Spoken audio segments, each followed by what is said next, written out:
일단 서양 요리부터 봅시다.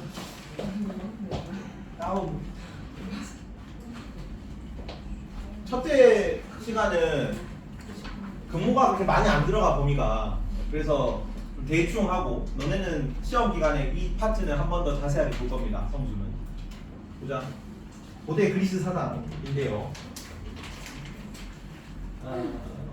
너네는 성수는 따로 나중에 수업할 때 서양 윤리의 연원을 할 거예요. 그래서 감각 계통으로 쭉 가는 소피스트, 그다음에 뭐 그 에피쿠로스 학파, 뭐 홉스, 베이컨 막 이쪽으로 가는 루트가 있고, 그다음에 이성, 진리 막 이쪽으로 가는 라인들이 있거든.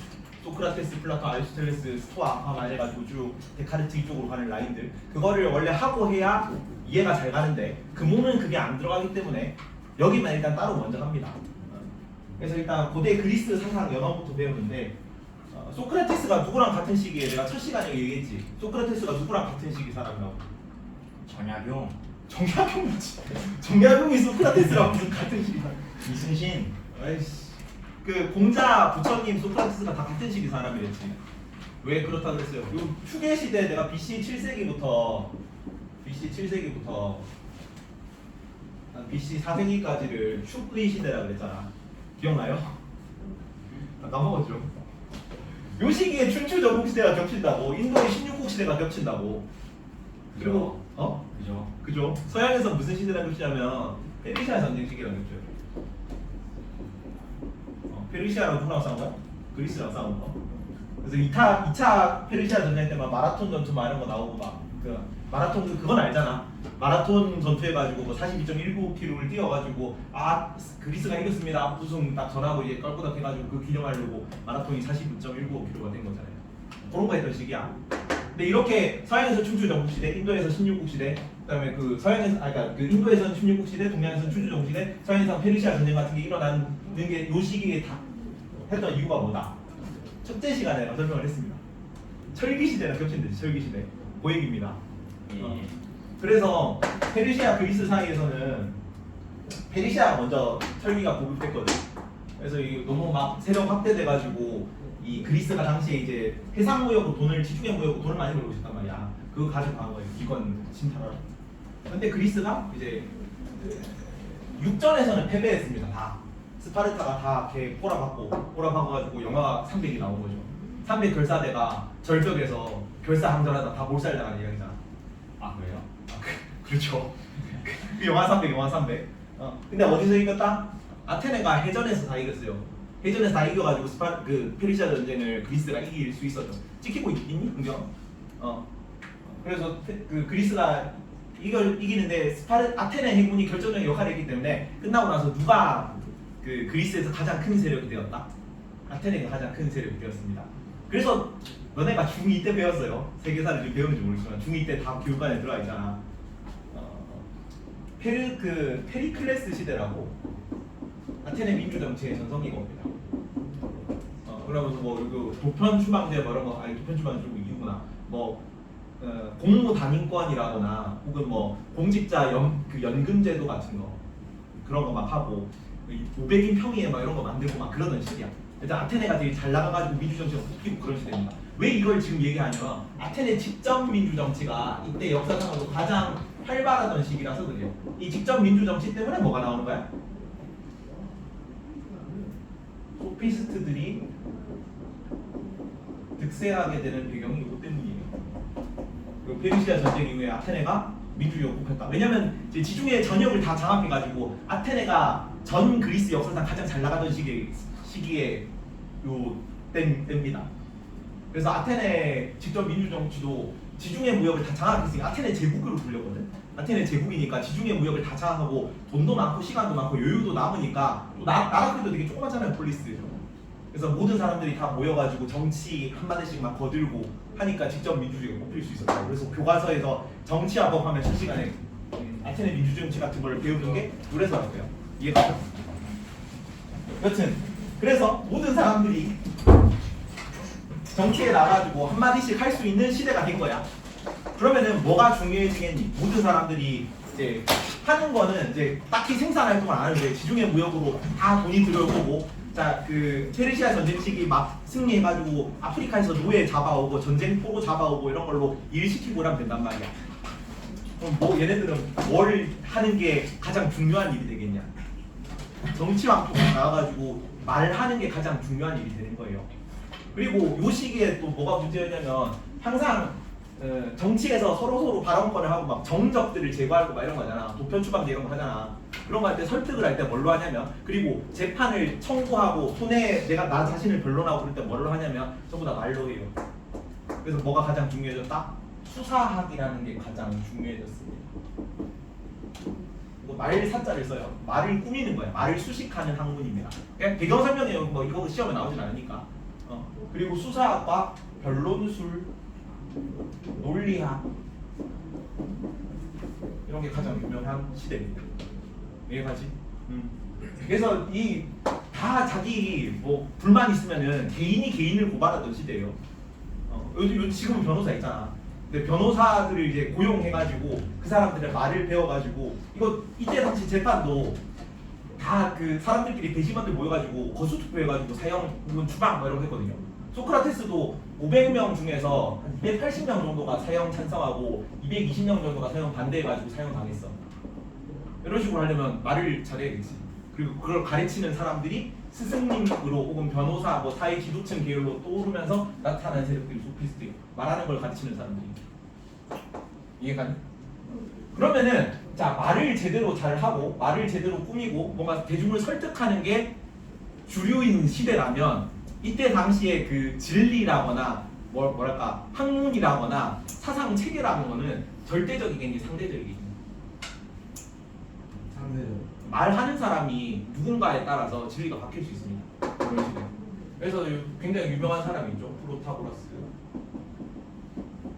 요 소피스트 3명 나오는 사람 다 이름 알아줘야 돼요. 이름 이게 내신이니까 이름 다 알아주고 그다음에 그 사람이 무슨 말을 했는지도 알아주고 소피스트라는 거 정도만 알면 되겠는 거예요. 그래서 프로타고라스가 한 게 인간은 뭐라 그랬어? 만물의 속도다.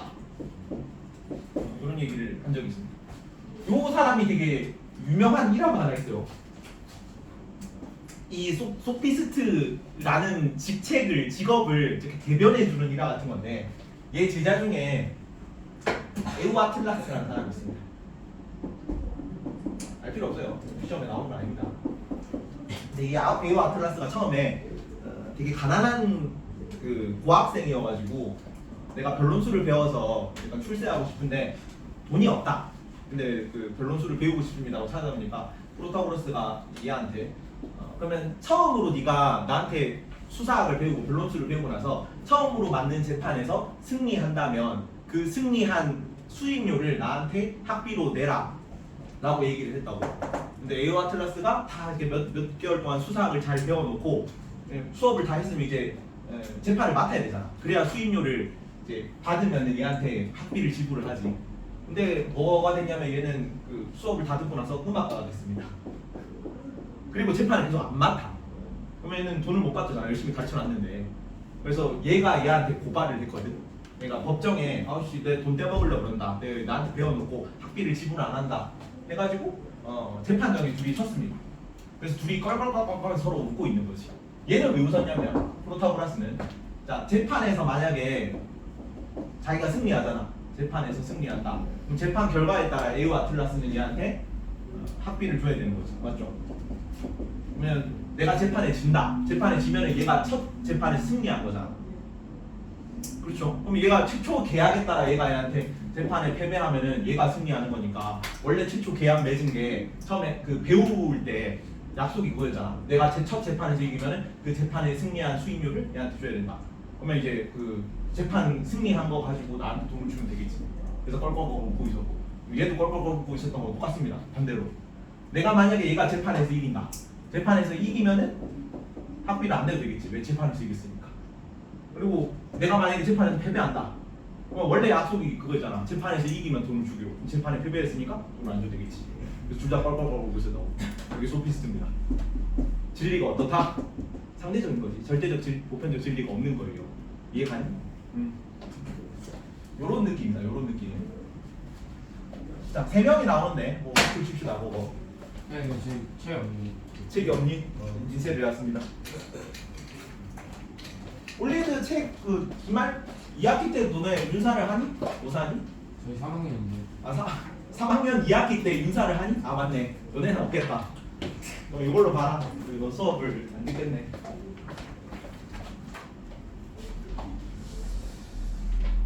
저기 저 오른쪽에 보면은 저 위에 뭐 그리스 사상 특징, 뭐 아테네 유지의 헤브라이즘 안 나옵니다. 잘 넘어가고. 프로타고라스 인간의 만물의 척도 밖에 안 나오네. 왜 이거밖에 안 나오지? 인데 몇 개만 더 씁시다. 프로타고라스랑 트라시마코스라고 써요. 트라시마코스.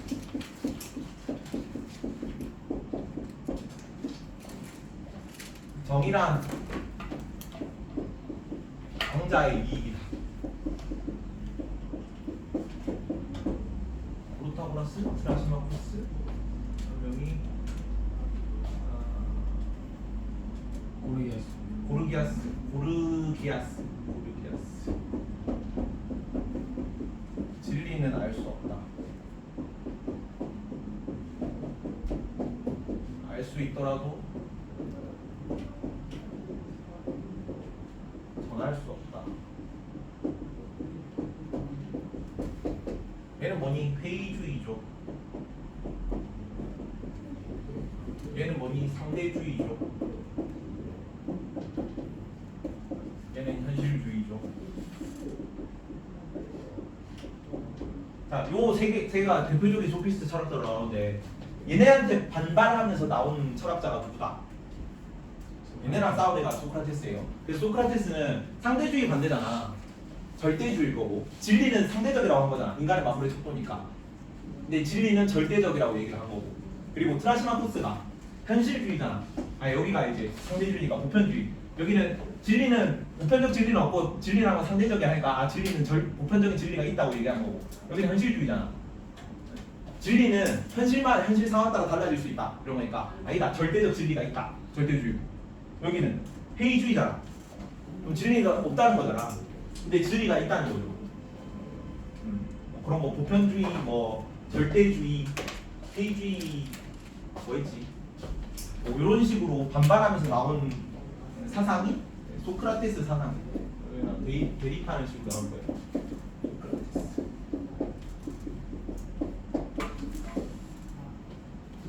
이거는 사람 이름이랑 요 발음 정도는 외워둬야 되거든. 프로타고라스는 내가 예전에 외울 때 나는 어렸을 때 이렇게 스타크래프트 세대란 말이야. 프로토스 보랐다. 안 좋다고. 프로토스 보라스. 누가 좋은 거야? 인간이 완물의 척도입니다. 프로토스 보라스 이렇게 외우고. 트라시마코스는 이게 강자의 얘기잖아. 그래서 아 강자한테 쳐맞아가지고 트라우마 생긴다. 이런 느낌으로 외우고. 이거 고르디아스는 이게 조금 느낌이 다르긴 한데 고르디우스라는 고르디우스의 매듭이라는 단어가 있죠. 사람이 다른 사람입니다. 고르디아스랑 고르디우스랑. 근데 얘는 뭐야? 그 알렉산더가 사는 그 매듭 얘기하는 거야. 그래서 어우씨 너무 풀기 어렵죠. 아 비감에 빠진다. 뭐 이런 식으로 이름이 비슷하니까 고르디아스, 고르디우스, 고르디아스의 매듭을 외우세요. 괜찮죠? 그래서 요 세 명이 약간 뭐 잘 나가던 어디서 이제 지식인 취급받던 오늘날 치면 대학 교수쯤 되는 레벨의 사람들이 아테네에서 막 이렇게 활발하게 활동하고 있던 시기입니다. 근데 소크라테스가 자기가 생각하기에는 이게 아닌 것 같은 거예요. 혹시 학자라는 사람이 절대적 진리를 찾고 그 보편적인 그런 뭐 그 설명할 수 있는 그런 걸 찾아 헤매야지 사람마다 다른 게 그게 무슨 진리야 이런 얘기를 하는 거지. 그래서 얘가 얘네들이 아무것도 모른다고 무지의 자각이라는 단어를 들고 얘네들을 막 찾아다니면서 도장깨기를 합니다. 이건 약간 소크라테스가 살해당한 그 이유와도 조금 연관되는 건데 얘가 그 재판 받고 사형 당하고 나서 얘 제자가 누구니? 소크라테스 제자가 누구예요? 아리스토텔레스. 제자의 제자. 텔레스. 플라톤. 라비. 요거 소크라테스, 플라톤, 아리스토텔레스니까 얘네 유명하잖아. 소크라테스, 플라톤, 아리스토텔레스 유명하잖아요. 얘네들 아니? 이렇게 됩니다. 소프라노 이렇게. 소크라테스, 플라톤, 아리스토텔레스 아니? 이렇게. 외울 수 있겠죠? 소크라테스 제자가 플라톤인데 얘가 제자가 소크라테스 빠돌이었단 말이야. 플라톤이. 그래서 얘가 소크라테스를 위해서 쓴 약간 소설 같은 게 있는데 그 소설 희곡 제목이 소크라테스의 변명이에요. 그 소크라테스의 변명이라는 책에 보면은 이런 내용이 나옵니다. 어떤 내용이냐면 소크라테스가 신탁을 받았습니다. 어느 날 델포이 신탁을 받았는데 그 내용이 소크라테스가 전 그리스에서 가장 현명하답니다. 근데 그 신탁을 딱 받고 소크라테스가 이게 우문에 빠졌던 거죠. 나는 스스로 되게 아무것도 모르고 멍청하다고 생각하고 있었는데 왜 신탁에서는 내가 가장 현명하다고 얘기를 했을까 궁금해가지고 요 유명한 사람들 막 찾아다니면서 물어봐. 내가 가장 현명하다는데 요거는 어떻습니까? 요거는 어떻습니까? 근데 물어보니까 처음에는 뭐 대답을 하겠지. 뭐 이런 거 보고 A는 무엇입니까? A에 대해서 잘 안다고 생각하는 사람들한테 가가지고 A는 무엇입니까? A는 B다. 그렇지. B는 무엇입니까? 아 B는 C다. 근데 A랑 C랑 다르지 않습니까? 그러니까 아무 말도 못하는 거예요. 이런 느낌. 그래서 이렇게 막 도장깨기를 하고 다니면서 뭘 깨달았냐면 저 사람들은 자기들이 되게 잘 안다고 생각하는데 사실은 자기가 뭘 모르는지도 제대로 모른다. 근데 나는 뭘 모르는지는 아는 거지. 그래서 내가 전 그리스에서 가장 똑똑한 사람인 거죠. 그래서 뭐 하려면 거짓된 지식을 비우라는 거예요. 절대적 개고 상대적 진리 이런 건 진리가 아니잖아. 뭐 예를 들어 준서 네가 방학 때 담배 폈었나? 우리 수업 때 맞죠 담배 폈었잖아 그때 기억나지? 그 담배 필 때 네가 뭐냐 알고 있지 그 뭐시기냐 담배가 몸에 나쁘다는 거 알고 있잖아. 근데 담배를 못 끊는 거지. 그죠? 담배를 나쁘다는 거 알면서도 못 끊는 거는 담배가 진짜 나쁘다는 걸 제대로 모르기 때문이에요. 소크라테스로 따지면. 그래서 얘기를 하면 막 이게 물어보는 거지. 근데 지금 담배값이 막 오르고 네가 나중에 뭐 한 10년 후에 취업을 하겠지. 그때 뭐 시급 10,000원쯤 받을 건데 한 달에 30만 원씩 벌 거잖아. 근데 담배값이 그때쯤 되면 뭐 하루에 10,000원씩 하면은 한 달에 뭐 15만 원 이상의 담배값으로 지출되면 네 목숨이 그러니까 네 생계가 되게 힘들고 그리고 네가 뭐 그러다가 흡연 막 하다가 폐암 막 걸려가지고 병원비가 뒷다 깨지면은 네가 요 돈 가지고는 생계 유지가 안 될 것이다. 나 이렇게 제대로 알려주잖아. 제대로 알려주면 경각심을 가지고 그때는 담배를 끊을 수 있다는 거지. 그게 진짜 지식이라는 거예요. 이해가요? 그래서 거짓된 지식은 비우라는 거죠. 왜냐하면은 새로운 지식을 넣으려면은 참된 지식을 넣으려면은 내가 무엇을 모르는지부터 깨달아야 되니까. 이것도 뭐 시험에 나오진 않지만 되게 유명한 일화 중에 하나가 이런 일화가 있어. 케팔로스라는 이 당시에 좀 유명한 소피스트입니다. 소크라테스가 케팔로스를 찾아갑니다. 근데 너네 그 작년 통합사회 때 육단에서 정의 내용 배웠죠? 그 아리스토텔레스의 정의관이 그때 당시 좀 그리스에서 유행하던 일반적인 정의관이었거든. 그 정의의 내용이 뭐였지? 아리스토텔레스의 분배적 정의. 각자의 몫을 받은 것을 그대로 돌려주는 것이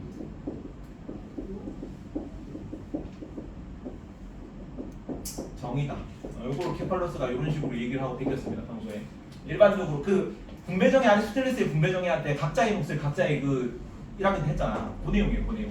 그거랑 유사한 내용인데 요거를 딱 평소에 얘기를 하고 다니니까 소크라테스가 케팔로스를 찾아가가지고 받은 것을 그대로 돌려주는 것이 정의입니까? 그러니까 케팔로스가 네 그렇습니다. 라고 대답을 한 거지. 그렇다면은 소크라테스가 먼저 도둑질을 하는 것은 정의로운 것입니까? 그렇게 물었다고. 케팔로스가 당연히 아니라 그러겠지. 아니라 그랬습니다. 실제로. 그래서 아니라 그러니까 다시 좀 관점을 바꿔가지고 소크라테스가 이렇게 물었거든. 내가 친구로부터 아주 친한 친구로부터 도끼를 하나, 엄청 좋은 무기를 하나 빌렸어. 무기를 빌렸는데 어느 날 그 친구가 나한테 찾아와가지고 막 엄청 슬픈 일을 당해가지고 되게 멘붕에 빠져서 날 찾아온 거야. 그래서 내가 그때 빌려줬던 무기 돌려달라고 이렇게 요청을 한 겁니다. 근데 상태가 지금 너무 안 좋은 걸 보니까 이 무기를 돌려줬다가는 자살을 하거나 혹은 남을 해칠 것 같은 느낌이 드는 거야. 그럼 이때 무기를 다시 돌려주는 게 맞습니까? 각자의 받은 것을 그대로 돌려주는 것이 정의인데 라고 하니까 케팔로스가 뭐라 그랬냐면 저 사람은 나한테 무기를 준 것이지만 사실은 나에게 이로움을 준 것이기 때문에 나는 무기를 돌려주잖아? 그러면 무기를 돌려주는 것이 아니라 해로움을 돌려주는 것이 되어서 무기를 돌려주지 않는 것이 옳다 이렇게 얘기를 했습니다. 대답 잘했잖아. 2500년 전에 이런 막 짓거리를 하고 있었어. 그러니까 소크라테스가 그거 듣고 그러면은 도둑질을 하는 것은 정의로운 것이군요. 그렇게 대답을 했습니다. 왜? 이로움을 주면 이로움을 돌려주는 것이 정의로운 것이라며. 근데 만약에 해로움을 줬으면 해로움을 주는 것이 정의롭잖아. 그럼 전쟁터에서 내가 만약에 그 남한테 막 큰 피해를 입었어. 그럼 어떻게 해야 돼? 물건을 훔치는 게 정의로운 거예요. 나한테 해로움을 줬던 사람은 해로움을 다시 돌려줘야 되니까. 이해가요? 그러니까 이제 케팔로스 아무 말 못하는 거지. 이게 산파술이에요. 산파가 뭐예요? 산파. 인간은 이제 진화를 할 때 뇌가 엄청 커지는 식으로 진화를 하고 직립보행을 하는 식으로 진화를 했기 때문에 혼자서 애를 낳기가 되게 힘든 구조예요. 다른 영장류 뭐 침팬지나 오랑우탄 이런 애들은 사족보행하잖아. 그래서 골반이 넓고 그 아기가 되게 좀 큰 상태로도 나올 수 있기 때문에 혼자서 애를 받을 수 있거든. 근데 인간은 골반은 좁은데 애기 뇌가 크잖아. 뇌가 커서 머리가 크기 때문에 혼자서 낳으면은 산모 사망률이 7% 넘습니다. 혼자서 받을 때 거의 다 죽어요. 이거는 산파가 있었을 때 7%가 산파가 있었을 때 7%가 전근데 그게 아니면 뭐 거의 다 죽는다고 봐야 돼. 인간이 사회적 동물이 될 수밖에 없었던 이유입니다. 혼자서는 생존이 안 된다니까. 출산을 못 한다니까. 이해가지? 그래서 무조건적으로 산파가 있어야 되는데 애를 받아주는 사람은 산파라 그래요. 소크라테스 엄마가 산파였습니다. 어머니. 그래서 그 이제 배운 대로 이런 식으로 A를 질문을 통해서 문답법이라고 그러거든. 문답법은 산파술이라고 하는데 뭐를 물어보고 뭐를 답하고 뭐를 물어보고 뭐를 답하고 뭐를 물어봐가지고 내부의 모순을 찾아내게 하는 거야. 그래서 참된 지혜를 깨닫게 하는 거야. 네가 멍청하다는 걸 알게 하는 거야. 소크라테스가 이 말했죠. 네 자신을 알라. 네 자신을 뭐를 알라는 겁니까? 그지? 네 자신이 얼마나 멍청한지를 알라는 거지. 네 자신이 얼마나 멍청한지를 깨닫고 그 거짓된 지식을 비우고 상대적 진리 이런 거는 비우고 네가 알고 있는 건 다 비우고 모른다는 걸 깨달음으로써 참된 지식을 채워 넣자고 얘기를 하는 거예요. 이해가? 그게 산파술이다. 그래서 지식 이런 거 되게 강조하고 무지의 자각 이런 게 키워드로 나올 거예요. 이해가죠? 그런 내용들이 있다. 그런 내용들을 소크라테스는 뭐 내용이 막 그렇게까지 어렵진 않습니다만. 잠깐만 상대 중.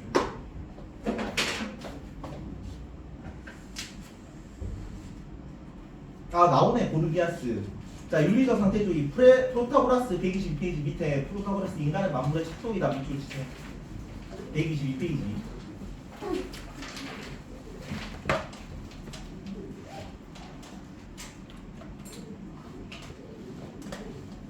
그리고 오른쪽에 대표적인 소피스트 2명 나오죠.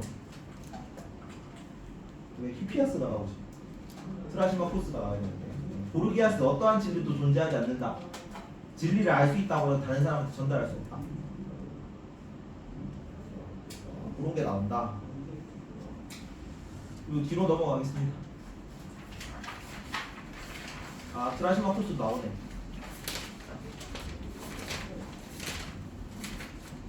123페이지에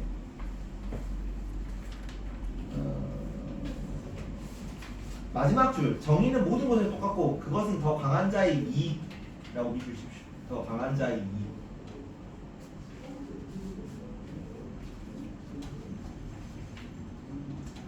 자 그리고 소피스트의 세속적 성공관에서 수사학을 강조했다. 수사학 옆에 있죠. 감동을 주기 위해 문장, 사상, 감정을 효과적으로 표현할 수 있는 언어 수단 그런 수법을 연구하는 학문이다. 변론술이에요. 변론술. 어떻게 하면 말을 잘할까? 강사들이 뭐 많이 하는 거죠. 말로 좀 현혹시키고 강의판이 하는 그런 겁니다. 자, 그래서 이런 이제 소피스트들의 상대주의에 대변되는 의미로 소크라테스의 보편주의가 나오게 된다. 자, 소크라테스는 밑에 여기 참된 지식은 행복의 원천으로 보는 주지주의 밑줄 치고 주지주의 아래쪽에다가 지, 덕, 목, 합일설이라고 써. 합일설.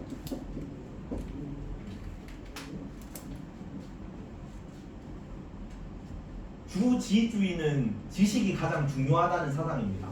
나중에 아리스토텔레스 뭐가 나올 거냐면 주의주의가 나올 거예요. 의지가 더 의지도 지식도 중요하지만 의지도 중요하다는 사상입니다. 그래서 아리스토텔레스에 따르면은 지식이 곧 제대로 아는 것이 덕이 있는 것이고 덕이 있는 것이 행복한 것입니다. 지식이 올바로 안다면 바로 행복할 수 있는 거죠. 네가 불행한 이유는 제대로 모르기 때문인 거지. 덕이 없는 이유는 제대로 모르기 때문인 거지. 무지함을 제대로 깨닫지 못했기 때문에 거짓된 지식을 입고 있기 때문에 행복하지 못하고 덕이 있지 못하는 거예요. 그리고 밑에 무지의 자각, 비도덕적인 행동의 원인은 무지다. 무지의 자각을 통해 참된 알을 추구할 것을 강조했다. 이거 내가 동양사상 할 때 한번 얘기했는데 뭐랑 똑같다, 뭐랑 비슷하다. 수능을 친다면 요거가 나올 수도 있습니다. 양지랑 비슷해요. 양지도 참된 알미죠.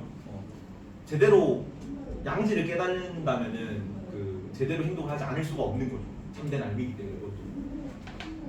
그 개념이랑 비슷한 거다. 뭐 서양사상, 동양사상 보면은 둘 다 비슷한 내용 얘기하는데 용어가 좀 다른 식으로 써서 그렇지. 시대가 막 이렇게 완전 떨어져 있긴 하지만 시대 자체가 비슷한 시대잖아. 철기하고 막 전쟁 나오고 겹치는 내용들이 좀 많아요. 밑에 자신이 모른다고 믿는 것이 가장 무지 중에서 가장 큰 무지다. 대다수 사람과 다른 점이 있다면 나는 내가 무지함을 알고 있다는 점이다. 그래서 영혼의 최상의 상태로 바꾸라고 설득할 것이다. 영혼이 소크라테스는 현실하는 것이나 무지 상태입니다. 영혼이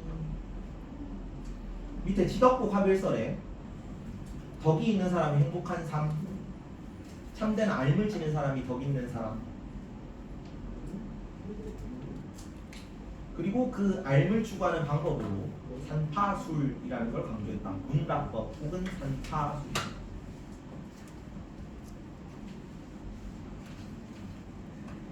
그리고 성찰하는 삶까지.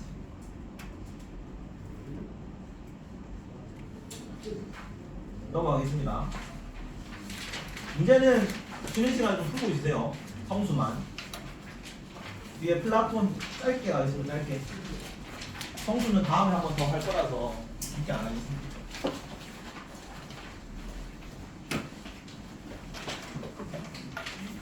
자, 소크라테스 제자가 플라톤인데, 소크라테스 제자가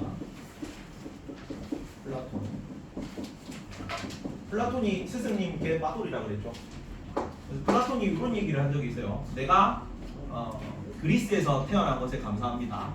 그리고 그리스에서 노예나 외국인이 아닌 그리스 시민으로 태어난 것에 감사합니다. 그리고 그리스에서 여성이 아닌 남성으로 태어난 것에 감사합니다.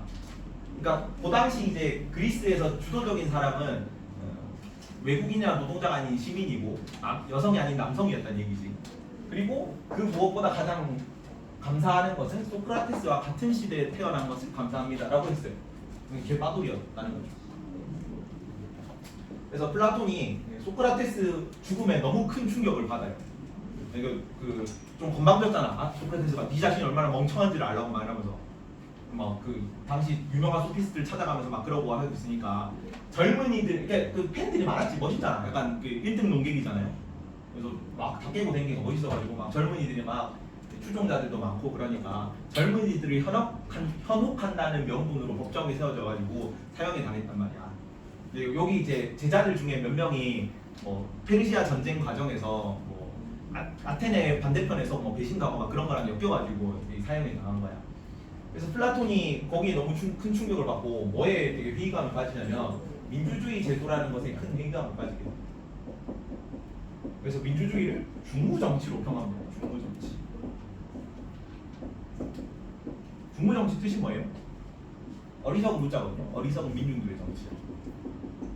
그리고 요 현실 세계는 되게 처참한 거예요. 이 스승을 죽이고 죽음으로 내몰았던 이 현실 세계는 부정해야 되고 하찮은 거야. 대신에 스승님의 영혼은 어디로 가지?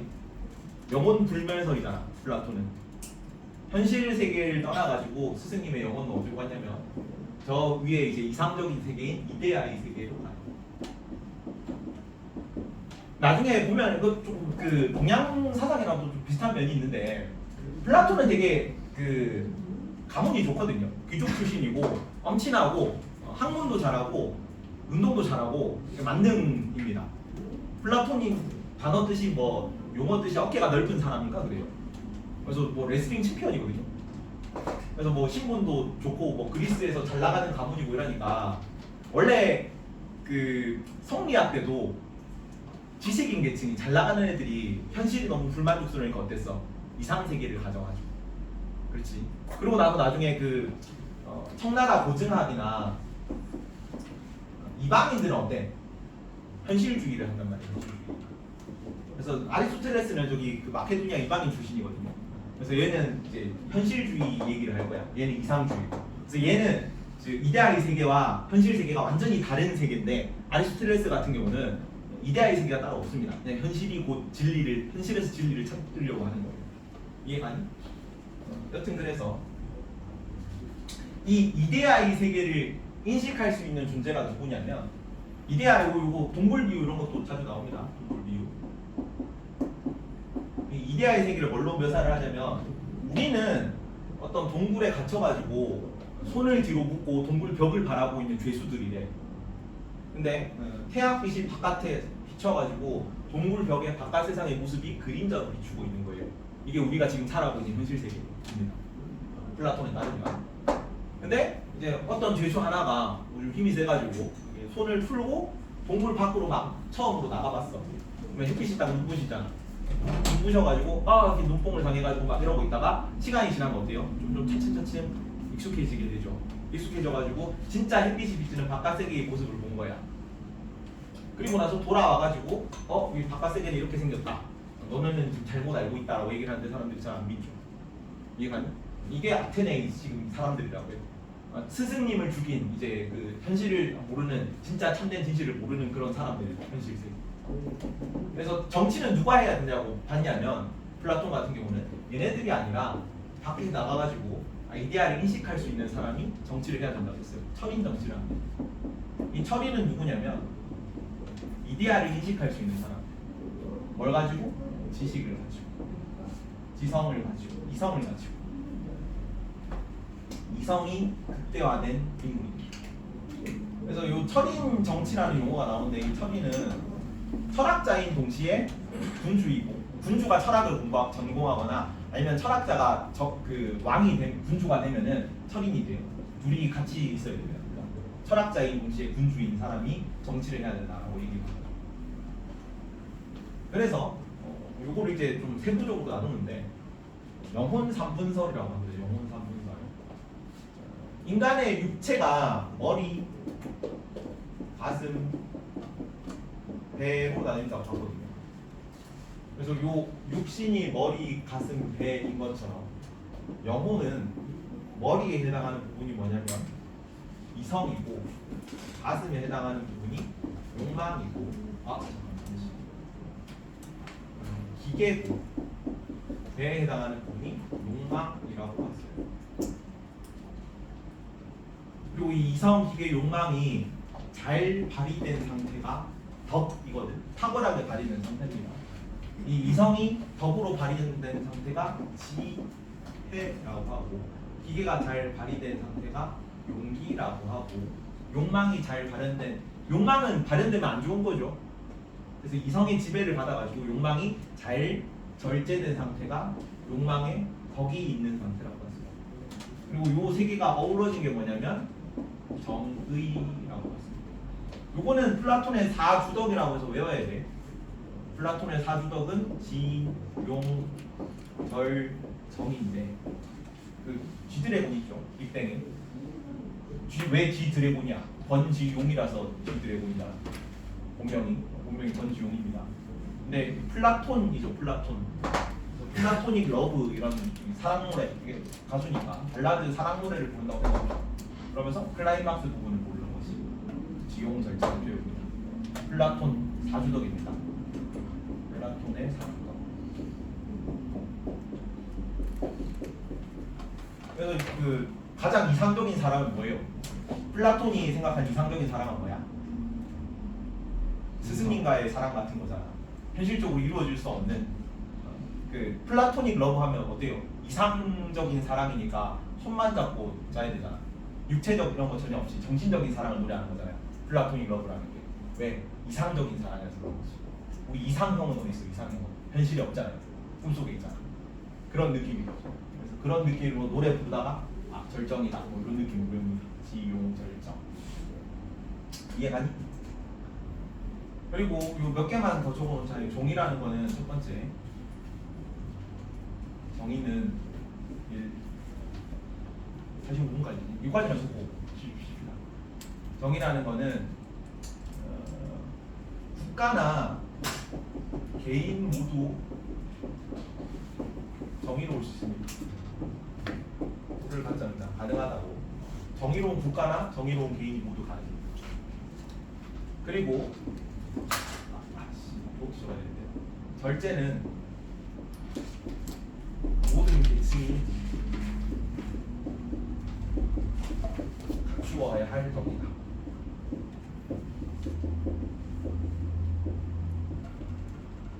요거를 뭐 까먹었는데 정의 옆에다 그냥 써세요. 계급. 이 지혜가 가장 특출난 계급을 뭐라고 하면 얘가 통치자 계급이라고 합니다. 그리고 용기가 가장 뛰어난 계층을 방위자 계층이라고 합니다. 그리고 절제가 가장 뛰어난 계층을 생산자 계층. 방위자가 갖춰야 될 덕이 용기고 통치자가 갖춰야 되는 덕이 지혜고 생산자가 갖춰야 될 덕이 절제인데 절제는 이 모든 계층이 다 갖춰야 할 덕이다. 결국 3번 여기까지만 한다. 통치자는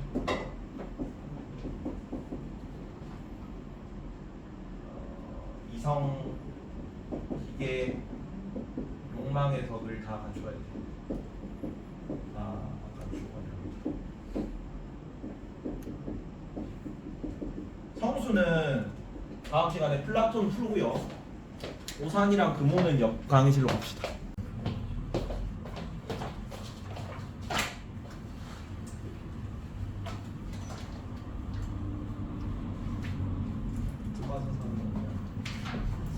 요거 앞에는 우리 그 노자 장자 배웠던 거고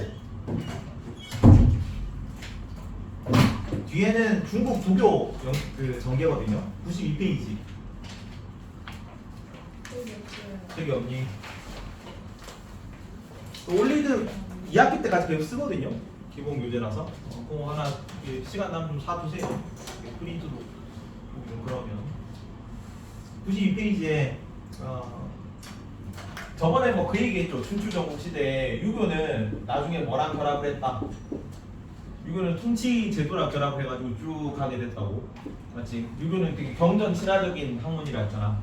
그래가지고 경전을 그러니까 유학자를 뽑는다는 거는 얘는 무조건 한자를 알고 있는 거지. 그죠? 경전 친화적인 학문이라서. 그래서 한자를 알고 있는 애를 뽑는다는 건 뭐예요? 관료제를 정리할 수 있다는 거예요.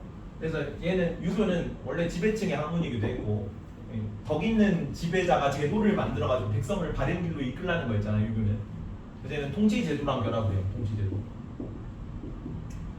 도교는 누구의 어떤 학문이었어? 유교가 뭔가 계속 만들고 제도를 만들고 그래서 지배층의 역할을 강조했는데 도교는 계속 그런 거 없애라 그랬죠. 춘추전국 시대에 막 나라가 혼란한 이유가 뭐야? 유교에서 그런 걸 계속 만드니까 혼란한 거였잖아. 그래서 제도를 없애고 법을 없애고 예절을 없애고 맞죠? 그래서 나중에 얘네는 피지배층의 학문이니까 얘가 지배층의 학문이고 도교는 뭐랑 결합하게 된다? 인간 신앙이랑 결합해요. 그 얘기입니다. 그 얘기. 그래서 도교 성립하면서 나오는데 이게 종교화되면 도교라고 불려요. 육교라고 붙는 거는 성인이 있어야 돼. 무슨 교라고 붙는 거는 종교화됐다는 얘기야. 유교는 누구이니? 자자 붙는 사람들이 중국어로 쯔이라고 합니다. 큰 선생님이라는 뜻이에요. 그래서 뭐 공자, 노자, 맹자, 장자 이런 자자 붙는 사람들이 있으면 교라고 불러. 조선에는 자자 붙는 사람이 있습니까? 한 명 있거든요. 한 명. 이황 이의도 자자를 못 받았는데 송시열이라는 인물이 한국사를 배웠지. 조선의 송자라고 불렸어요. 왜? 내가 노론의 영수였거든. 노론. 근데 조선 후기 어떻게 됐어 성리학이? 교조화됐다는 얘기 들어봤습니까? 교조화됐다. 왜? 임진왜란 이후에 양반 신부들 일서가 흔들리고 지배층이 뭐 성리학적 질서를 강고히 하기 위해서 경전 중심으로 돌아가자는 얘기를 하는 거예요. 교조가 종교상의 신조를 얘기하는 겁니다. 그래서 송시열이 요 시기에 송자라고 불려요. 성인이 된 거죠. 그래서 조선 후기의 성리학은 종교적 가치를 두고 있어요. 어느 정도는. 그래서 다 자기 말 이렇게 정통 유교 경전이랑 말이 안 맞으면 뭐야 다 사문난적이었잖아. 그래서 윤유, 박세당 이런 애들이 사문난적으로 몰려주고 그랬죠. 뭐 그런 얘기 한국사에 나옵니다. 여튼 도교도 유교도 다 자자 붙는 사람도 있잖아. 여기는 노자, 장자. 그래서 종교화 되면은 교자가 붙을 수 있는 거예요. 이해가죠? 근데 도교는 민간 신앙의 형태였기 때문에 이 종교적 자체가 되게 강합니다. 그런 얘기를 보는 거다. 4개가 나오는데 황로학파라고 이 황자가 황제의 황자인데 이 황제가 황제 황자가 아니라 누를 황자를 씁니다. 이 황자는 누를 황자의 제자야. 그래서 우리가 알고 있는 그 황제 할 때 그 황자가 아니에요. 시황제 할 때 그 황자가 아니라 누른 제왕이야. 누른 제왕.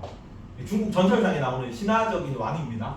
황제, 헌원, 황제, 헌원이라고 하는데 걔랑 노자를 숭상하는 학파야. 황로학파입니다. 그래서 도교적 색채 그대로 가지고 있는 거예요. 이제 밑에 도교사 간의 전개 과정이 있죠. 이게 내신에서 나올 수 있어요. 내신에서는 수능에는 안 나와요, 이거는. 근데 한나라 초에 황로학파, 황제와 노자를 숭상해서 황로학파입니다. 무의 사상을 바탕으로 했고 제왕의 통치술. 왜? 황제가 그 누른 황자에다가 제왕제자니까. 제왕의 통치술 같은 걸 제시했다. 후주정국 시대 좀 만렵이니까 이제 유가, 국가, 법가 이런 사람도 수용을 했고. 그리고 한나라 말에 그 태평도라고 천하 태평의 이상 사회를 건설한다 이런 거 나오는 게 있죠. 한나라 말 망하고 나서 뭐가 나왔지? 진전한 신후한 삼국위호촉 이렇게 나온 거잖아. 삼국지가 한나라 말엽이 배경이거든요. 이 태평도 나오는 거 그때 이제 태평도랑 황건적이랑 막 같이 나올 때 그거 이제 무찌르려고 유비가 장비가 도원결이 맹세를 하는 거죠. 그때 시기야 그때. 근데 그게 그 태평도가 이 태평도도 약간 황건적 일파 이런 걸로도 연관이 돼 있거든요. 얘네가 나오는 배경이 도교 사상하고 연관이 있는 거예요. 왜? 도교가 민간 신앙적 색채가 있으니까.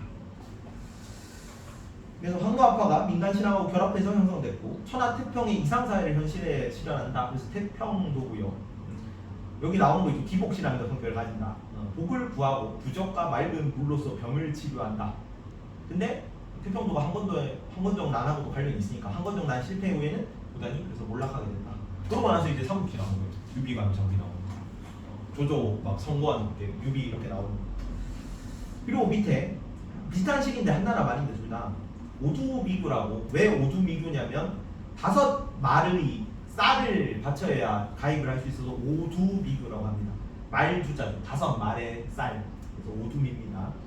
노자를 교조로 만들고 교조가 종교상의 시조예요. 시조. 교조로 만들고 도덕경을 병정으로 삼는다. 신선에만 오두미교에는 신선 밑적이야. 신선이 될 수 있다는 종교적 구원이 가끔씩 나옵니다. 쌀 5말 어쩌고 저쩌고 나오고 혹은 신선 사상 뭐 이런 거 나오면 다 오두미교. 그래서 종교적 구원을 약속해서 교세가 확장된다. 그리고 나중에 위진남북조 시대의 현학. 얘는 중림칠현.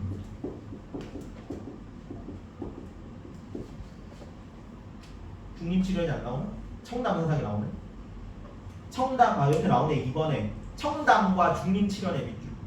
현학시기입니다. 현학시기. 자, 중국 역사상에 중국이 이렇게 있는데 이쪽이 위에가 황하강이고 밑에가 양쯔강입니다. 중국이 이쪽을 배경으로 해가지고 만들어진 나라거든요. 여기가 황하강, 황하 문명이잖아. 황하.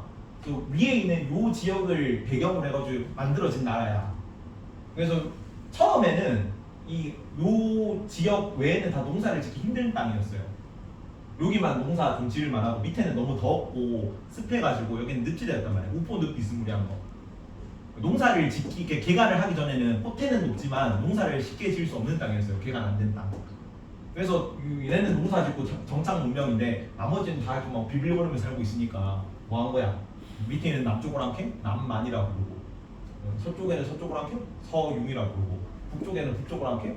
북적이라고 부르고 동쪽은 우리잖아. 동이라고 부르고 다 오랑캐죠. 좀 웃긴 게 중국이 지금 한족이 55개 소수민족 중에 한족이 한 개뿐이죠. 총 민족이 55개인데 소수민족이 54개 있거든요. 근데 하나밖에 없는 한족이 중국 인구의 몇 %라고? 90%가 넘어요. 좀 이상하지 않니? 총 민족이 55개나 되는데 한족이 중국 그 한족, 중국 주도적인 세력인 한족이 90%나 넘게 차지하고 있지. 얘네가 여기 사람들이 문경문화권이나 나머지 다 이렇게 뭐 조금 사람 살기 쉬운 땅이 아니니까 뿔뿔이 흩어져서 사는 거죠. 여기 전부 다. 여기는 북방 한계선 이북이고 여기는 위구르 고원이랑 티베트 고원이고 그러니까 농사 잘 못 짓고 막 흩어져 살고 있으니까 흩어져 살면 어때요? 말이 다르고 풍습이 다르단 말이야. 그래서 민족이 다 달라지는 거야. 얘네들 다 통합했으니까 소수민족 이렇게 많이 되는 거지. 근데 인구는 여기 농사 지는데 여기는 다 모여 살거든요. 농사 지어야 되니까. 그래서 말이 같고 풍습이 같으니까 전체 인구 90%가 다 같은 민족인 거죠. 이해가지? 여튼 중국 역사에서 요 황하 지역을 차지하는 게 중원을 차지하는 거예요. 여기를 차지한 민족이 중화 민족이야. 근데 중국 한족이 중국 역사상 딱 2번 있거든요. 이거를 강남 지방이라고 해요. 양쯔강 이남을 강남 지방이라는데 강남 지역으로 쫓겨간 게 딱 2번 있어. 어느 시기냐면 남송시기랑 남북조식입니다. 그래서 남송시기에는 우리 뭐 배웠지? 무슨 사상이 나왔어요? 남송시기에는 그때 성리학이 나왔죠. 정신승리 학문이랬죠. 성리학은 이 기로 나눠가지고 현실은 우리가 여기 있어야 되잖아. 원래 중원을 차지한 사람이 중하인데 우리는 여기 와 있으니까 현실과 이상이 일치하지 않는 거지. 둘이를 분리시키는 거죠. 이 기로 나눠가지고 정신은 우리가 그러니까 현실은 우리가 여기 있지만 정신은 우리가 계승했으니까 우리가 정통이야. 우리가 이야. 그래서 성리학이 나오는 거잖아. 근데 남북조시기에는 뭐가 나오냐면 그래서 현실 도피적인 유학 플러스 도교가 합쳐진 좀 괴상무리한 이런 이제 사상 아닌 사상 같은 게 나옵니다. 그걸 청담 사상이라 그래. 원래 유학자들이거든요. 그래서 원래 정치하면서 막 그 세상을 어떻게 경영할까, 이게 그 국가를 어떻게 경영할까 막 그런 거 해야 되는데 이제 현실이 어때? 여기로 쫓겨내려왔잖아. 그래서 더덥다 이런 거죠. 그래서 현실 세계의 정치에 참여하는 거 거부하고 저기 산으로 응거하는 겁니다. 응거해가지고 막 바람 청풍 명월 말하면서 막 하늘이 밝고 뭐 달이 밝고 뭐 이렇게 대나무가 뭐 이렇게 푸르고 뭐 이런 거 얘기하는 거야. 현실 그래서 신선 사상이랑 결합하는 거예요. 왜 청담이냐면 이거 풀을 청자에 맑은 담자거든요. 속세와 인연을 끊겠다는 거예요. 도교적이지. 색채가 도교적이잖아. 신선 사상 뭐 이런 거잖아. 자연적으로 들어간다는 거잖아. 왜? 현실이 너무 암울하니까. 이때 당시 지식인들의 모습이야. 이해가니? 그래서 북조에는 불교가 융성합니다. 불교가 막 융성해가지고 여기는 오랑캐가 점령했거든. 오랑캐가 유교 못하잖아. 유교는 중화민족의 학문인데 맞죠? 한자 막 이런 거 다 그 유교 경전 기반이 뭐 한자 막 이런 건데 오랑캐들이 좋아할 리가 없지. 중화 사상이 녹아 있는 학문이잖아 유교는. 그래서 여기서는 불교 막 진흥하고 남쪽에서는 유교인데 좀 변질돼가지고 도교랑 결합해서 청담 사상 같은 게 유행해요. 근데 이 청담 사상 할 때 제일 주요하게 나오는 인물들이 중림 7현입니다. 옆에 나오죠. 대나무 숲에 묻힌 7명의 현자야. 그래서 이게 속세를 등지고 자연을 노래하면서 와 신선대자 뭐 이런 사상입니다. 옆에 보자 2번 중림치료는 어지러운 정치와 세속의 가치에 등을 돌리고 자연에 묻혀 예술 철학에 심취한 대화를 나눴다고 전해주는 7명이 걸립니다. 왜? 상황이 이렇잖아요. 괜찮죠? 그래서 뭐 대표자 중림치령 청담을 즐겼고 철학적이고 예술적인 사유와 가치를 중시했다. 이런 게 요 4개 정도가 도교 사상의 역사적 전개로 나옵니다. 그래서 시험에 나오는 건 뭐 오두미교랑 현학 정도만 나온다. 거의 황로학파 정도 나올 수 있겠다. 알아두세요. 내신이니까. 시험에는 그 모의고사에는 안 나옵니다. 모의고사는 안 나오고 비중이 이렇게 큰 내용들은 아니기 때문에.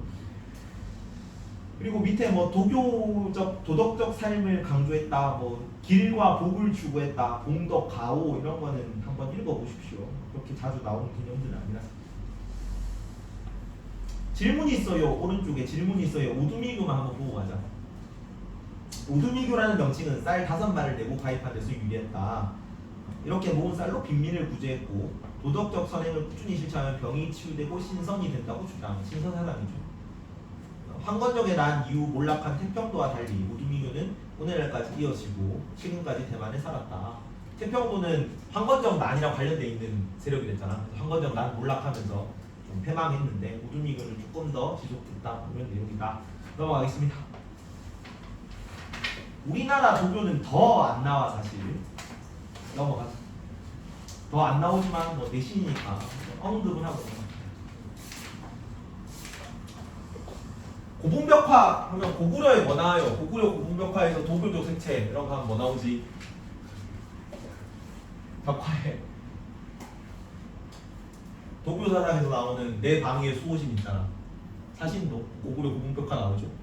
사신도 같은 게 도교 사상으로 가끔씩 나오고. 그리고 당군 신화에 당군이 그 태백산 실력 산신이 된다는 내용이 있어요. 마지막에 삼국유사에는. 그래서 그거 신선 사상이 들어가 있다. 뭐 이런 내용들이 아마 후대에 영향을 끼쳤을 것이다라고 보고 있는 겁니다. 그리고 고구려는 뭐 알 필요는 없지만 연개소문이 도교 인물을 당나라에서 초청했었어요. 고구려 원래 불교 국가였는데 귀족들을 견제한다고 연개소문이 그 도교 방사라 그러는데 방사들을 초청해가지고 도교를 장려했다고 알려져 있습니다. 그런 거. 그래서 국가적으로 수용했다. 도덕경을 강론했다. 이런 내용들이 있고. 백제는 금동대학로 하나 정도만 밑줄 서는 한국에서 나오면 금동대학로가 가끔 나오고 도교 세상을 표현했다. 금동대학로.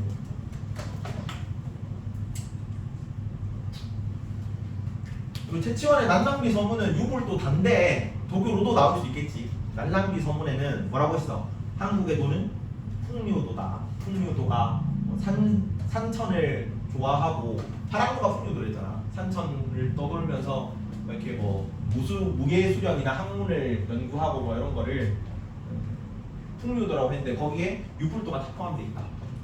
유불도가 다 포함되어 있으니까 당연히 도교도 가르침이 포함되어 있겠죠. 그리고 고려는 제초나 도관이라고 팔관해 뭐 이런 것도 밑줄 하나 떠나. 제초, 도관, 팔관. 도관은 도교 관청이에요. 도관. 도교의 사원. 그리고 제초는 과의도교라는데 그냥 그 도교 행사입니다. 도교 행사. 그런 게 국가적으로 성행했다 정도만 알면 돼요.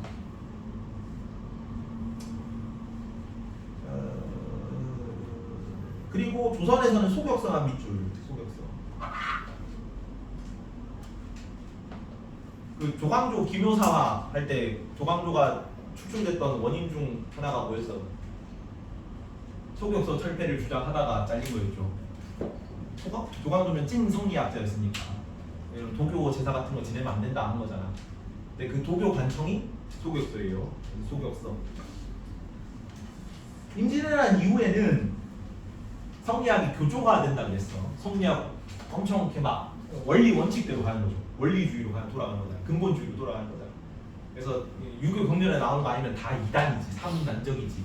그래서 도교 관청도 살아남을 수가 없었다. 그래서 임진왜란 이후에는 폐지된다. 임진왜란 이전까지는 소격서에서 제초를 거행했다. 제초가 위에 도교 제사랬죠. 그런 거를 진행이 됐다. 이렇게 나옵니다.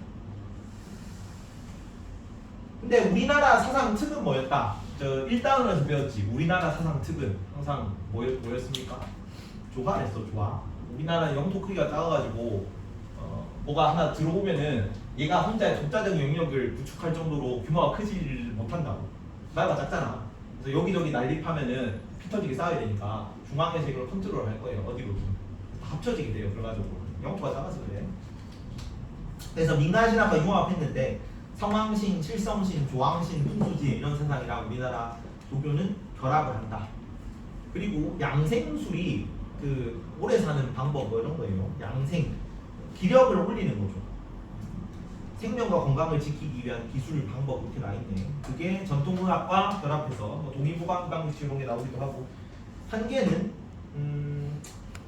독자적 영역을 확보하지 못했습니다. 유교나 불교처럼. 그래서 민간 신앙 형태로 떠돌아다니다가 다른 거에 뭐 흡수되는 식으로 쭉 이어지게 된 거고 의인은 영향은 많이 미쳤다. 독자적 영역을 구축하지 못했지만 그리고 근대 신흥종교의 사상도 바탕이 됐다. 나중에 증상교가 나올 건데 증상교가 도교랑 좀 관련이 됩니다. 그리고 도덕적 삶의 중요성 윤리 문자도 저 옆에 그 체크해놔라. 유교 같죠? 윤리 문자도 효니까 유교 같잖아. 근데 도교의 윤리 문자도로 나와요. 장생불사하기 위해서는 윤리적 선행을 실천해야 하기 때문에 이런 거를 그린 겁니다.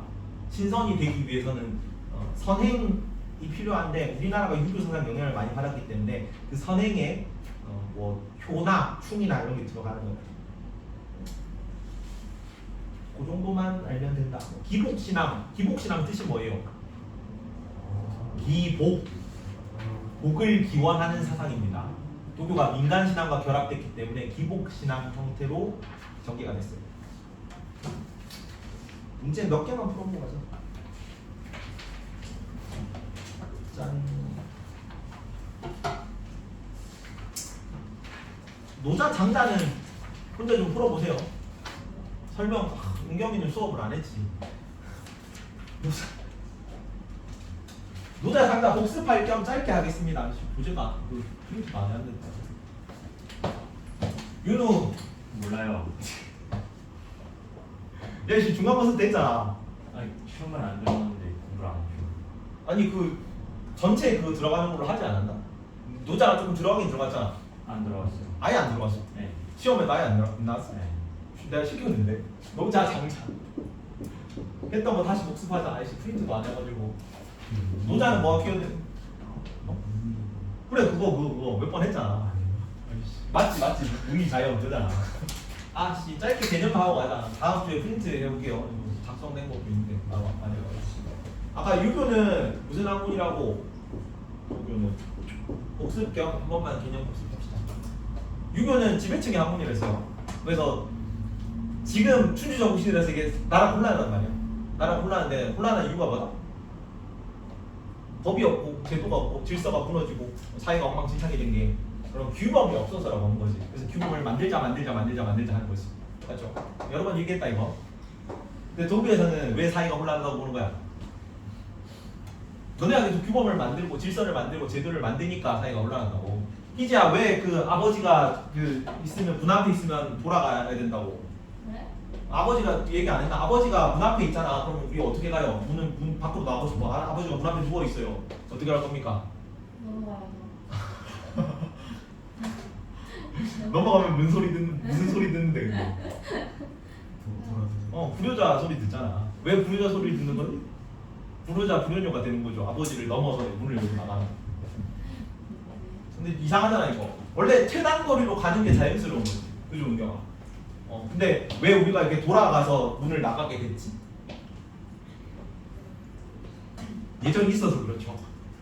효라는 개념이 있기 때문에 그걸 어기면 불효자가 되는 거잖아. 맞죠? 그러면 우리가 효라는 개념이 없으면 우리가 효자, 효녀, 불효자, 불효녀라는 그런 그 용어에 집착할 필요가 없다고. 범법자가 생기는 이유는 뭐다? 법이 있어서지. 그렇지. 뭐 비례가 생기는 건 얘가 있어서고 효가 생기는 그러니까 뭐 충이 생기는 건 불충이 생기는 건 충이라는 개념이 있어서고 예절 규범 사회 질서 뭐 이런 게 만들어지니까 오히려 사회가 혼란하다라는 얘기죠.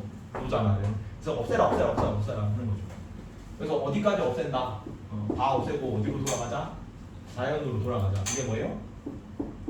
무위 자연이다. 근데 이 자연 중에 가장 모자가 그 최고로 꼽은 자연은 뭐야? 어떤 자연이 가장 최고로 꼽은 겁니까? 이게 한 자연 모습 하나를 본받으라 그랬잖아. 어떤 모습을 본받으라는 거? 물.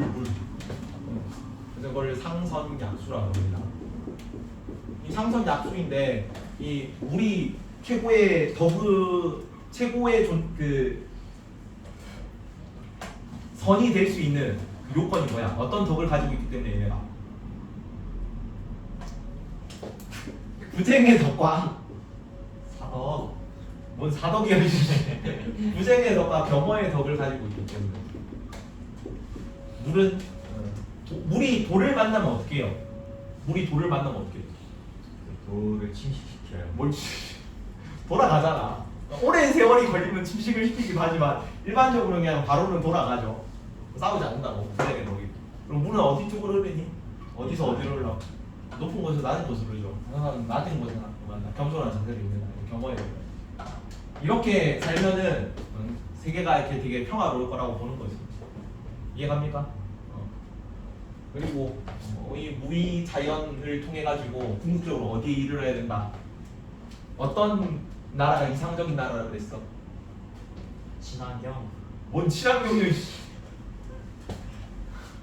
35분까지. 소국과민 기억나니? 아. 예. 공자의 이상사회는 뭐였어요? 공자는 어떤 게 이상사회라고 했지?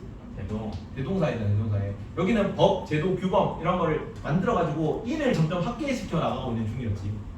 그래서 효제, 충서 막 해가지고 수기, 치인, 수신, 제가, 치국, 평천하 막 이렇게 넓어지는 거잖아. 그래서 어디까지 이른다? 모두가 하나 되는 경지까지 이른다. 인이 최고로 확대되면 맞죠? 그게 대동이었고 반대로 여기는 계속 없애고지. 어디까지 없어져? 저때까지. 여태까지 없어지고.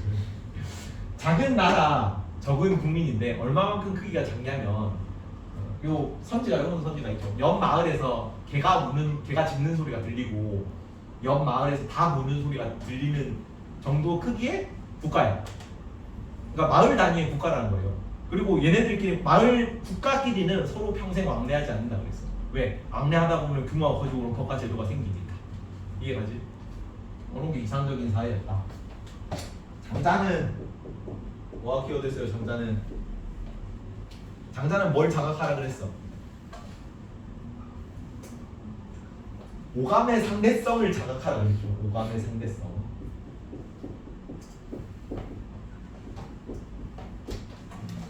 이런 얘기 있죠. 그 장자 제물론에 나오는 얘기인데 모장과 여희라는 그 전국 시대에 가장 되게 뛰어난 이렇게 얼굴 예쁜 미인이야. 그 당시 이제 이 이름 난 미인인데 얘네가 사람이 보기에는 엄청 예쁜 여자들인데 얘네들이 이렇게 우물가를 지나가면 물고기들은 어떻게 한다? 밑으로 가라앉는다. 그리고 새가 지금 나무에 앉아 있는데 나무 옆으로 지나가면 모장 여기가 지나가면 새들은 어떻게 한다? 날아간다, 피한다. 그래서 우리가 본다고 이쁘다고 걔네가 보는 게 이쁘다는 게 아닌 거죠. 그래서 인간의 기준을 벗어나라는 거죠. 자연 속으로 들어가는 게. 이해가니? 그래서 뭐 학의 다리가 길다고 생각하고 참새의 다리가 짧다고 생각하는데 그건 우리 기준이고 모든 사람들을 모든 이 인간의 기준을 벗어나가지고 모든 대상을 동일하게 보라고. 그게 뭐예요? 그걸 어떤 경지에서 보라고 그러는 거예요? 그게 재물이죠. 재물. 다음에 정리된 거 하나 한 번 더 하겠습니다. 그냥 프린트를 안 가져와가지고 짧게 보는 거고. 재물. 가지런해졌죠. 모든 대상을 똑같이 동일한 입장에서 바라보는 거예요. 자연의 입장에서. 이해가니? 사람의 눈을 벗어나라고. 그러면 재물의 경지에 이르면은 육체의 속박을 벗어난 거잖아. 코끼리가 크다고 생각하잖아. 개미가 작다고 생각하잖아. 이건 인간의 기준이지. 우리는 개미에 비해서 크지만 코끼리에 비해서 되게 작은 존재죠. 그러니까 모두 자연의 경지에서 객관적으로 바라보라고. 이해가니? 그러면 어떤 경지에 이를 수 있다? 육체적인 오감을 탈피했으니까 정신적 자유의 경지에서 논일 수 있다고 한 거지. 그 논일 수 있는 경지가 소요유의 경지예요. 소요가 산책이라는 뜻이에요. 산책하면서 논인다는 겁니다. 어디를? 정신적 자유의 경지. 괜찮습니까? 들었던 것 같죠? 그래. 그리고 이 재물과 소유에 이르기 위해서 수행법이 있잖아. 이 수행법이 뭐였어? 어떤 수행을 하면은 저런 경지에 이를 수 있는 거지. 좌망신제. 그렇지. 좌망신제. 이것도 안 나왔니 너네? 아니다니까요. 이게 초반에 그 1단원에 약간 나오긴 나오는데 작년 기출에 있던데 올해 기출에 안 나왔었나? 예. 여튼 좌망신제 이건 앉아서 잊어버리는 거죠. 잊을 망자를 씁니다. 앉아서 망각한다. 그 신제는 이 제자는 가지런할 제자가 아니고 깨끗할 제자거든요. 목욕 재개할 때 진짜야.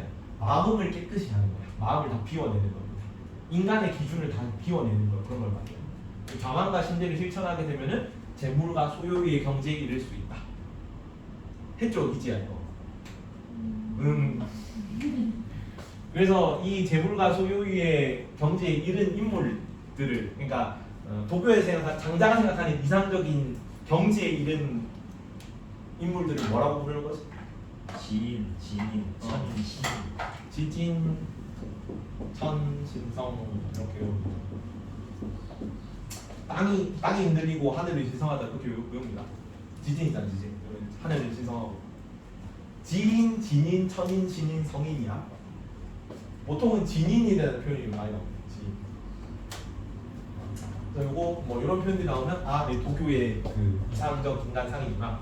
뭐 무의자연 상성양수 이런 소구 가명 나오면 도교구나 이런 걸 알 수 있다.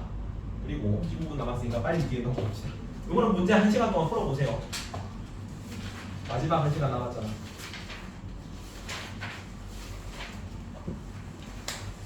102페이지. 안 되면 뭐 오늘 다 못 끝내면 다음 시간에 이어서 하겠습니다. 다음 주.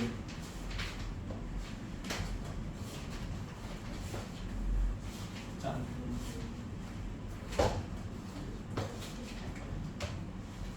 자, 18세기, 19세기 사상인데 18에서 19세기 사상인데 이거는 뭐 약간 한국 사상이고 요 19세기면 근대 사상 너네가 작년에 개빡치게 배운 거잖아.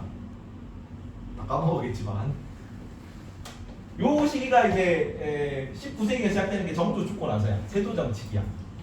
그러면 이제 어떤 19세기 키워드는 뭐였어요? 19세기 키워드는 밀란의 시대입니다. 밀란의 시대. 기억이 나니? 예. 아니 내가 15, 16 조선시대 15, 16, 17, 18, 19잖아. 예. 그래서 내 간사 공탕세 너네는 수업을 안 했겠지? 간사 공탕세인데 이제 관학파, 살인파, 웅당정치, 탕평정치, 세도정치예요. 그래서 이 신하들이 이 신하들 왕 입장의 신하들은 관사하고 공탕제 치는 새끼들이다 이렇게. 그래서 관학파, 살인파. 다음에 살인파 요 16세기가 살인파들 막 들어가지고 관학파가 집권하고 있던 시기니까 관학파가 홍구파로 변하죠. 홍구파한테 뚫어 맞는 게 16세기 사화의 시대. 그래서 무호, 갑자, 기묘, 울사 매번 당하는 거고. 그래서 이 네 번의 사화를 거치고 끝내 이제 진출해가지고 장악을 했죠. 그래서 여기는 이제 살인들이 홍구파한테 계속 두드려 맞으니까 분열이 안 됐는데 17세기에 딱 집권하니까 분단정치로 나눠진 거잖아. 그래서 여기 뭐 예송, 한국 이런 거 나옵니다. 그래서 너무 이제 분단정치 폐해가 심하니까 18세기 뭐예요? 탕평정책하고. 그래서 정조, 영조, 탕평정책하고. 근데 이 탕평정책은 영조나 정조 같은 카리스마 있는 왕이 중앙에서 막 조율을 잘 할 때만 이루어지는 체제야. 근데 정조가 딱 죽고 나서 딱 1800년에 돌아가시거든. 정조가 19세기가 딱 시작할 때 돌아가시는 거예요.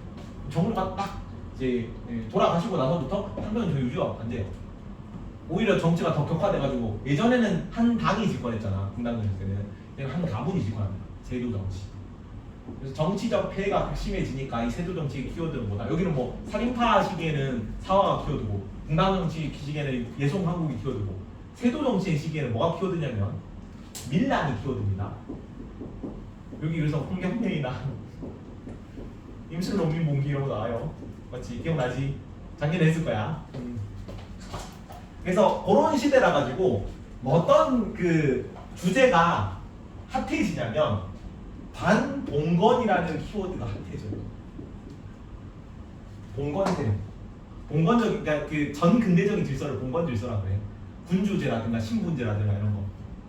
그래서 동학이라든가 가보개혁이라는 이런 건 전부 다 반봉건적인 요소지. 근대적 개혁이지.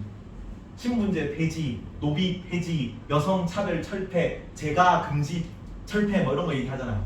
그런 거. 19세기에 일단 사회적 메타입니다. 이해가니? 반봉건. 그리고 하나 플러스 뭐냐면 요 시기에 누가 들어와요? 네? 요 시기에 우리나라에 어떤 세력들이 들어와? 18세기 말쯤 되면. 양키들? 오, 그렇지. 이양성 출몰. 흥성대원군 시기가 1863년부터 흥성대원군이 집권하거든. 요 시기부터 막 서양 세력들이 조금씩 들어오는 거지. 이양성. 근데 요게 이빠이 40 잠깐만.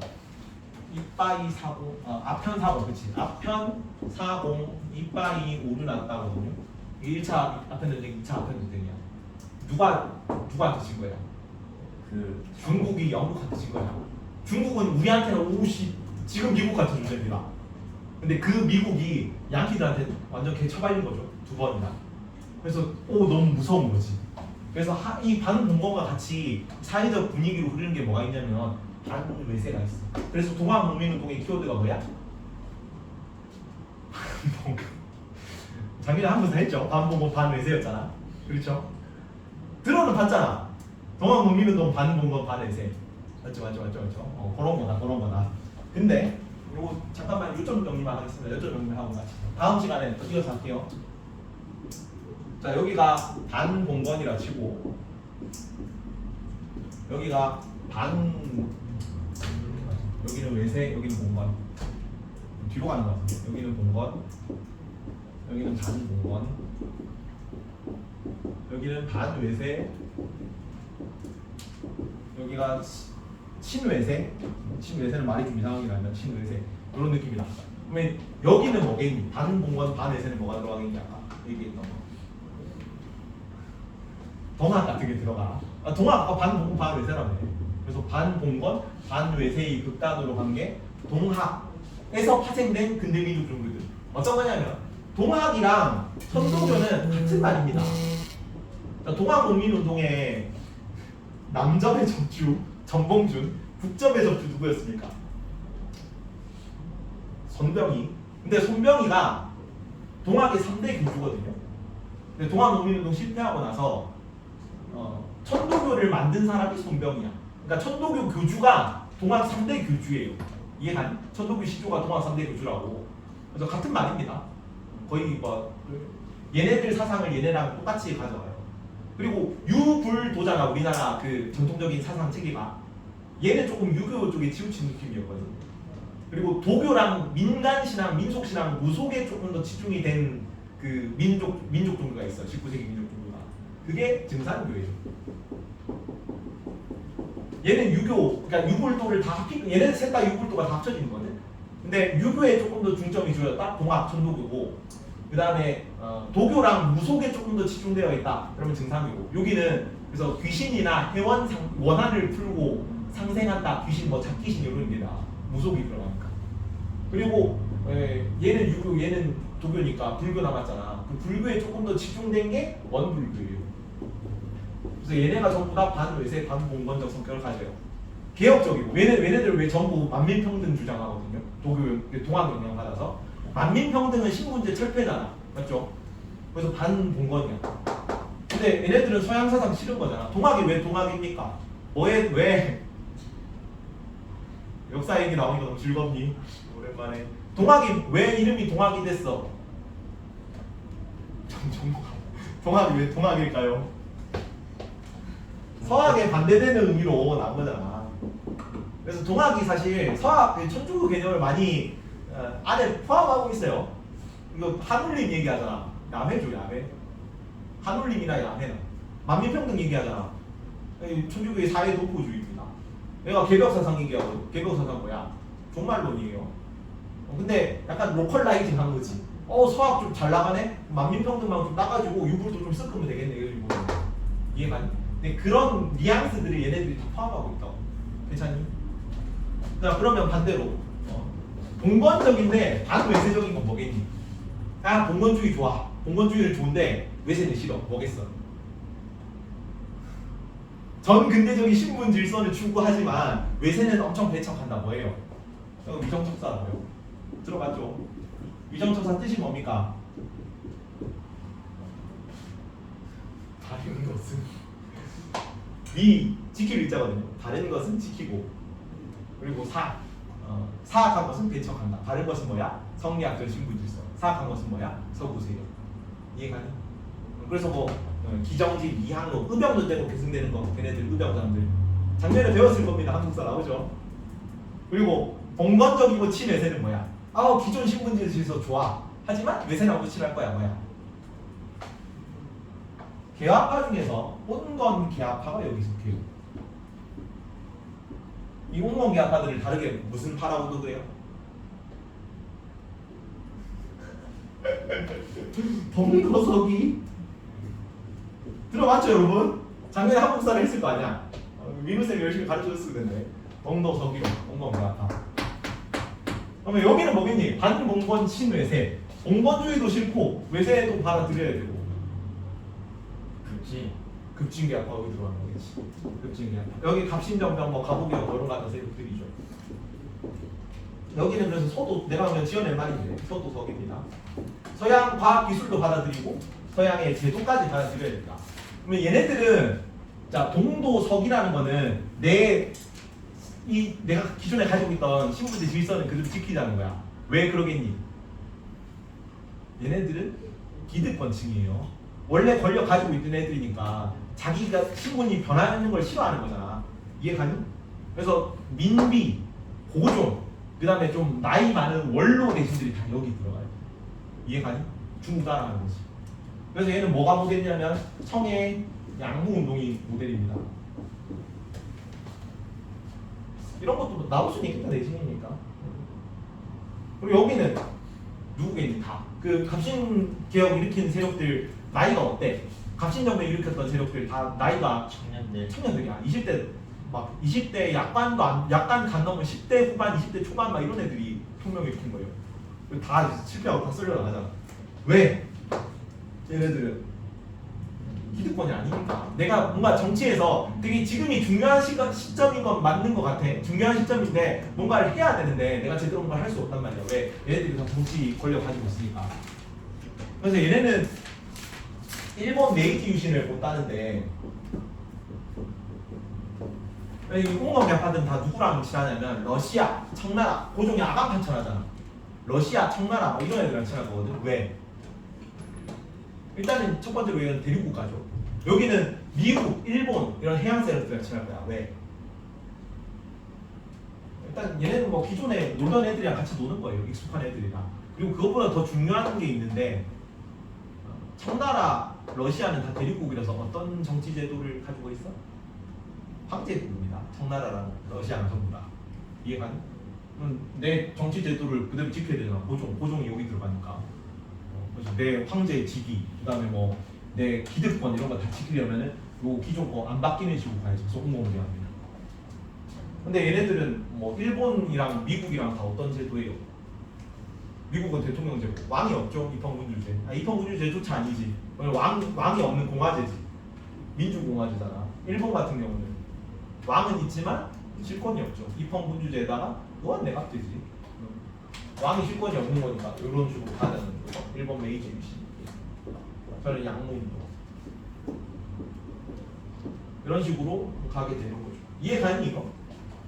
여기 대해서 배우는 거예요. 그리고 이거는 전부 19세기고 18세기에 이거 조금 더 일찍이야. 여기에 실학이랑 양명학이 나와요. 이거 둘 다 성리학 소외 세력들입니다. 얘는 양명학은 누가 했냐면 소론 계열이 많이 했고요. 여기는 남인 계열이 했어. 조선후기 18세기까지 누가 정치 권력 잡고 있었다. 19세기도 계속 노론이 정치 권력 갖고 있습니다. 요거는 시험에 나오는 건 아니긴 한데 그래서 정치 소외 계층이니까 뭐 하는 거예요? 성리학 말고 다른 학문 하는 거예요. 그래서 실학하면서 남인들이 주로 많이 하죠. 남인 노론 중에서도 약간 소외받는 경기 노론들 뭐 이런 애들이에요. 그래서 중상학파, 중농학파, 실사구시학파 이런 거 나오고 이 양명학은 소론인데 정제주의 강화학파만 나와요.